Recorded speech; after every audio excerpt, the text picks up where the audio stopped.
இயேசுவுக்கே புகழ், இயேசுவுக்கே நன்றி, மரியே வாழ்க. உங்கள் அனைவருக்கும் அன்பின் வாழ்த்துக்களும் ஆசீர்வாதங்களும்.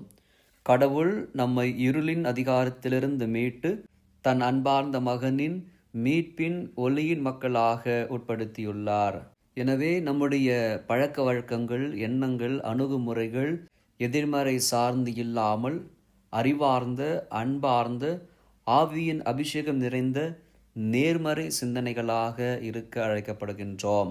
வாழ்வில் நாம் பெறுகின்ற நிறை குறைவில், நிறைவில் மட்டும் மகிழ்ச்சி கொண்டு, குறைவில் கலங்கி போவதை விட்டுவிட்டு, நிறைவில் இறைவனுக்கு நன்றியையும், குறைவில் இறைவன் மீதான தளராத நம்பிக்கையையும் வெளிப்படுத்துகின்ற வாழ்வே மீட்பின் அதிகாரத்துக்கு உட்பட்ட வாழ்வு. மன்றாடுவோம். அன்பின் பரலோக பிதாவே, எங்களை உமது அன்பார்ந்த மகனின் மீட்பின் மக்களாக வாழ அழைத்ததற்காக நன்றி செலுத்துகின்றோம்.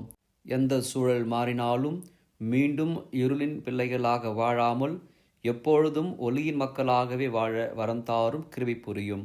தந்தை, மகன், தூய ஆவியானவரின் பெயராலே ஆமென்.